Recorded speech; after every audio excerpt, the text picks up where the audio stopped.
Good evening and welcome to it. This is Chess and Wine. My name is ADB. Back with some updates on the Olympiads after the first round of the Olympiads in Hungary. Budapest has been played. We'll see a very beautiful performance by our male team against a country called, what is this country? St. Vincent and the Grenadines. We bet them 3.5 to a half point.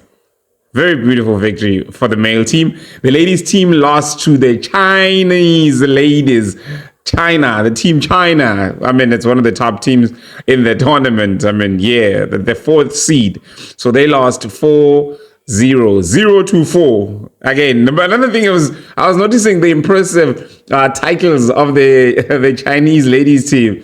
I'm looking at them, they're like proper titles, like I am. Not women I am or whatever. It's just I am. Like, you see now, that's the thing about chess, and that's what we're probably wishing that we're moving towards as well. Where we're going to get, obviously, the titles for the GMs in our country, and then now the ladies will just move from WIM, WFM to FM, IM, and all that, and all progress. But it's just beautiful. Like, obviously, with the other sections, next is tomorrow. Okay, so yeah, tomorrow round 2 is playing, and the ladies team are going to be playing against the spaza shop owners in South Africa, the Pakistanians, and then the male team is facing Cuba. Again, let's rather hope for a very good performance. Fide Master Manele Mango was benched today in the males team. Yeah, maybe a good start, like just to warm up while they are playing the weakest, probably the team that they will ever get to play, we hope. Because I think Daniel Codry in Port 4 was playing a 0-rated player. Snap. And then Caleb Leviton was playing a 1400 rated player. And then Jan Custom was playing an 1800 at the Olympiad. I mean, it's a good start. And then Daniel Barish played a draw against a 2001, a 2000 rated player. So tomorrow, I'm sure they're going to be getting 2300s, 2200s, and so forth.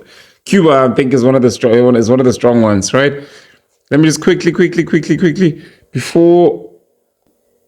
Anyways, we'll see. I'll just show you the list. The screen there, because they don't yet have the team pairings, the team pairings or whatever, the team lists with the pairings for whom we're playing tomorrow. So male team playing against Cuba, while female team plays against Pakistan. And that's it for the Olympiads. And let's go back to the issues in South Africa, the issues within, the issues around.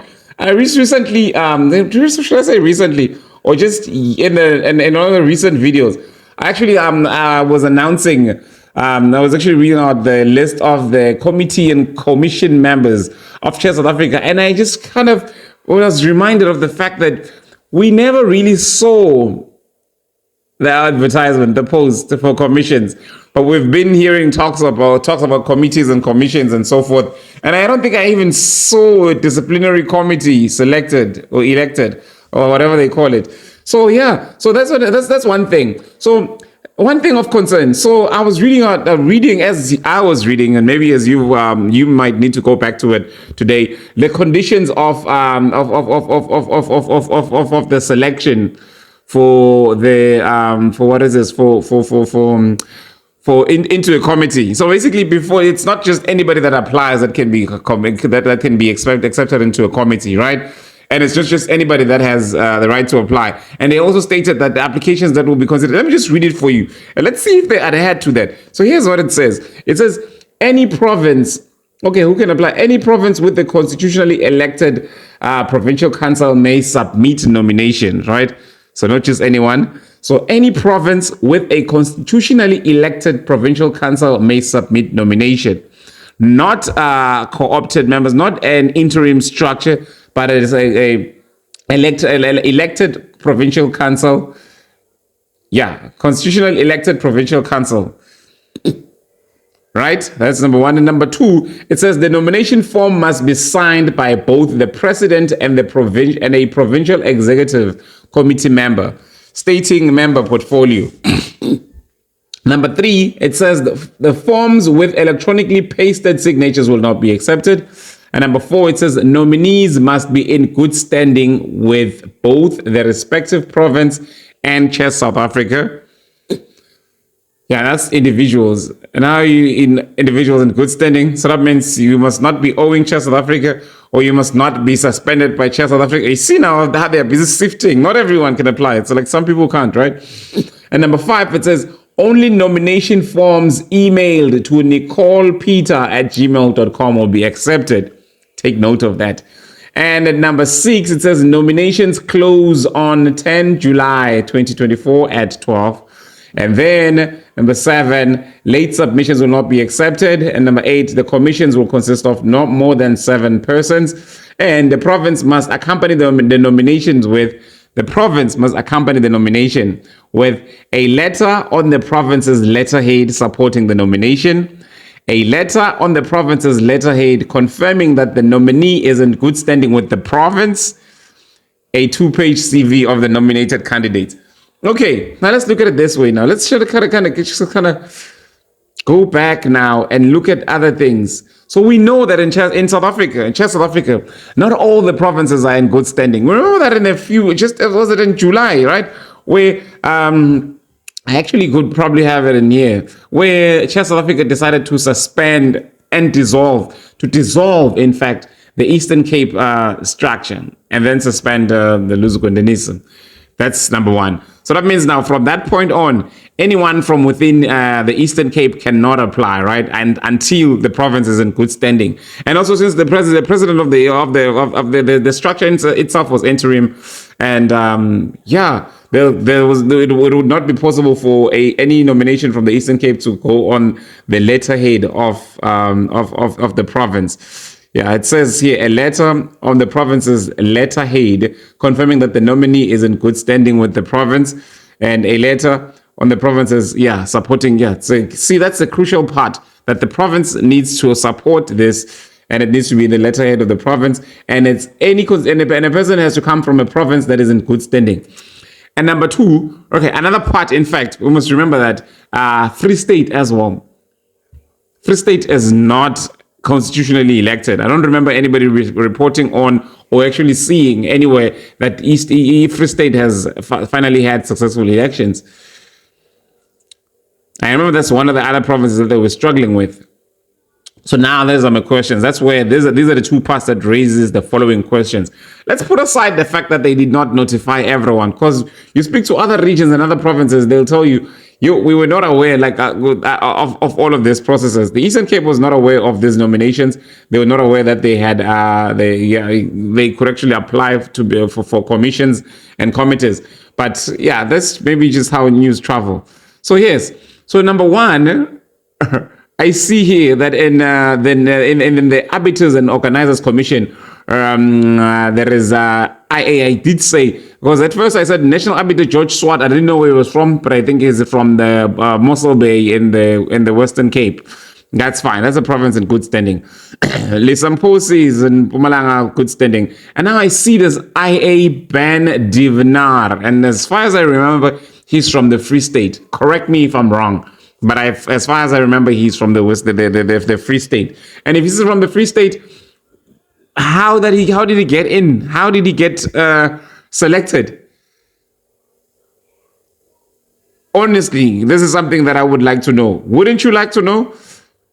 And there's another one here as well. I've actually been made aware today. I always thought Gunther was from the Eastern Cape or the Western Cape. Not always sure which. But then I remember, yes, it's somewhere it writes NMP that it's from the National Bay. So it writes here, Gunther van der Beek in the Ratings Commission selected.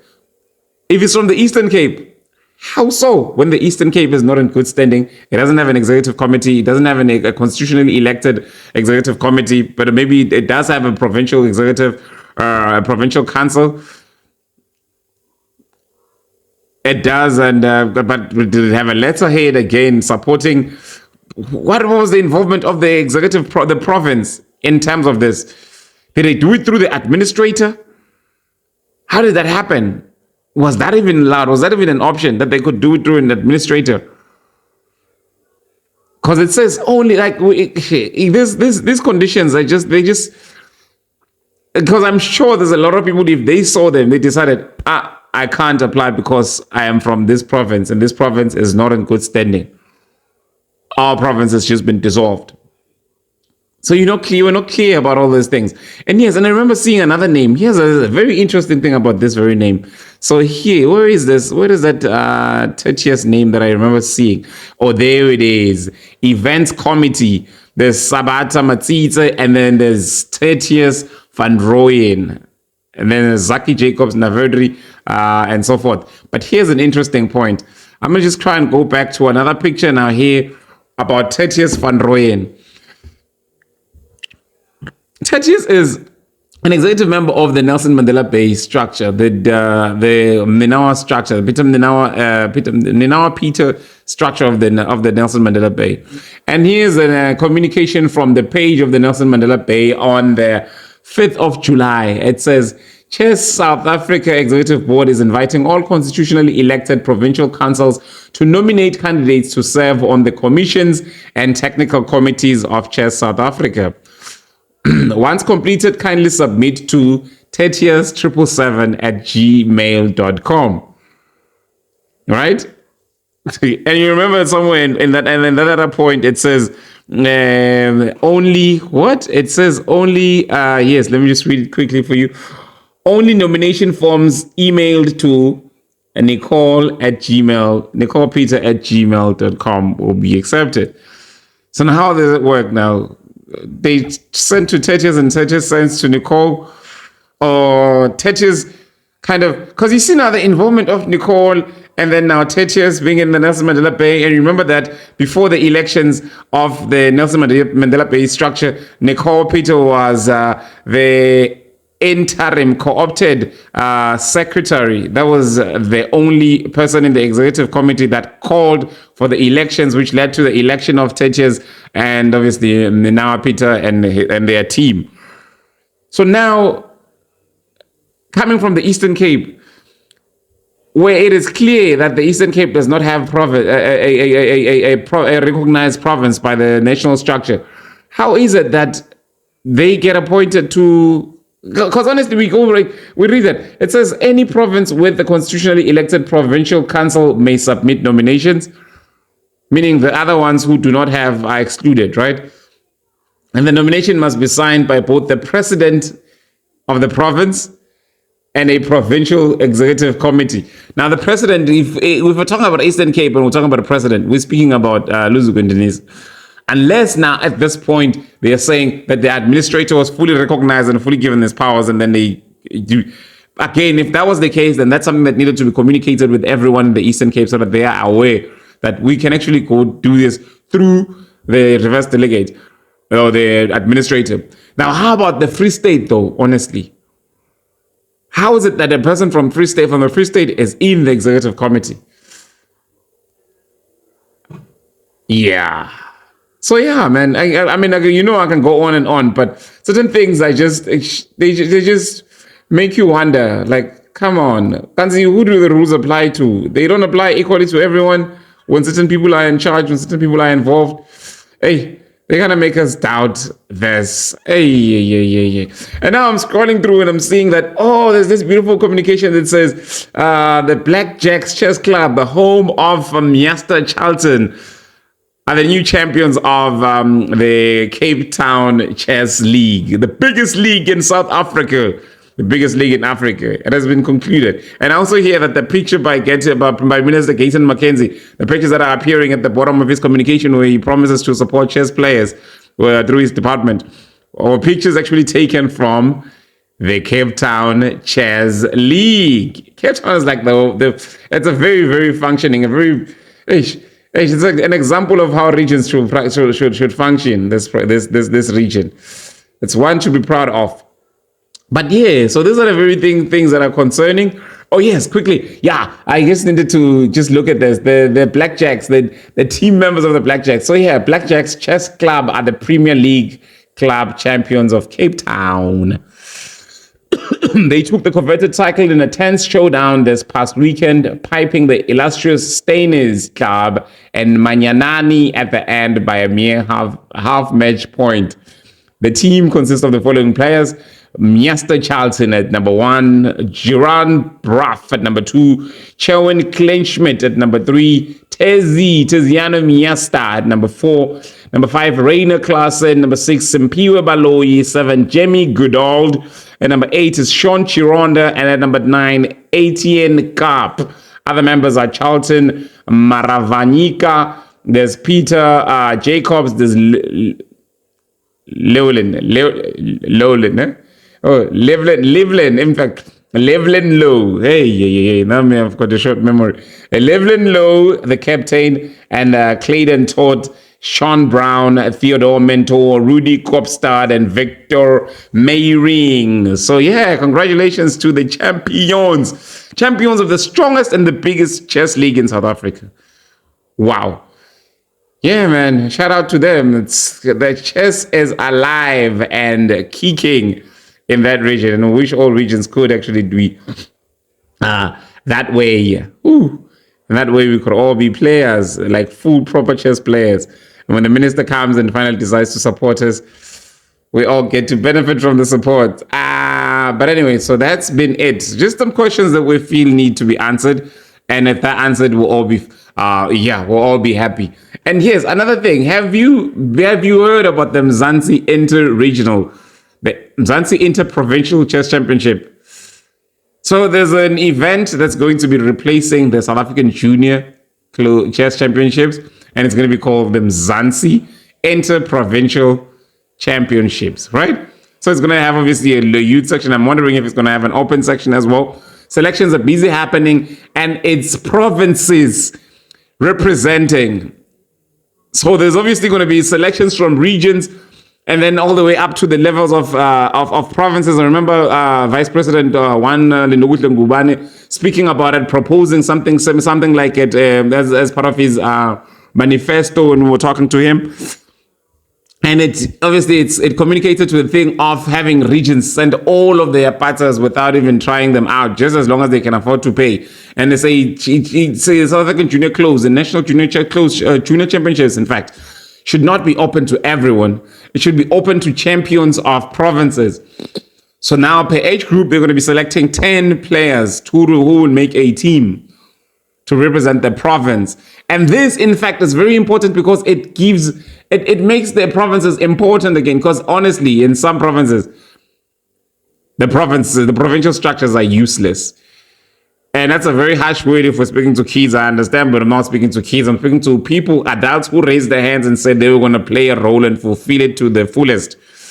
But when time comes, they just sit back and just be happy, sit fillers, bench warmers, signatories, because that's basically what they become. They just become signatories. Whenever there's something that needs to be signed on behalf of the province, they are there. Click, click, click. Happy signatories who are happy to have a title, but are useless when it comes to functioning or making the province function. But with these selections, they're going to have to be the one who's in charge, running those selections from district level up to provincial level.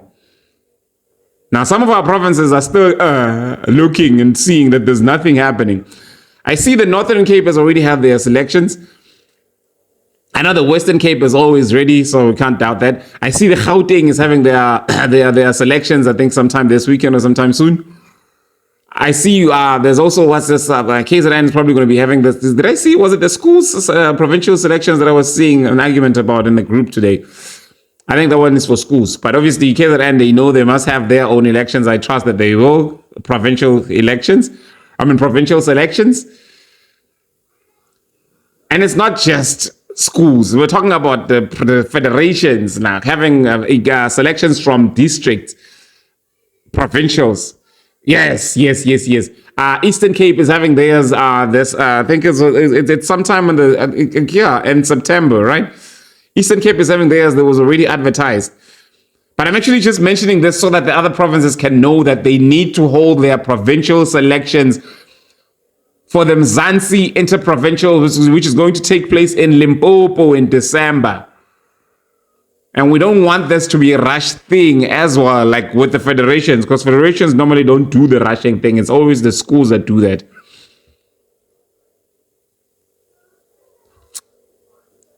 Yeah. This is Chess and Wine. Just an update. Happy the Olympiad team is doing well. But they're there. They are participating. And we've got a grandmaster coach that is loaned to us by one of our players in the team even. Crazy stuff. But yeah, what can we say? We are beggars. We can't be choosers. We get whatever's available. Even the HOD said whoever's available who can take it. Let's make him the head of the delegation. We're beggars. We can't be choosers. Hendrik did not hand over everything to us with the finances. We don't know. Maybe that's why. Like, who do we blame from here on? Are we not also getting funding from Saskok even after? And in fact, do our players have the colors? Because I haven't seen a picture of them wearing their colors yet. Maybe not everything is hunky dory, as they say. Maybe not everything is sharp. Because we didn't see a nice picture of our team, South Africa, in their colors proper. What happened? But obviously, that's an episode for another day. For tonight, good evening. This is Chess and Wine. I am still Eddie Bila.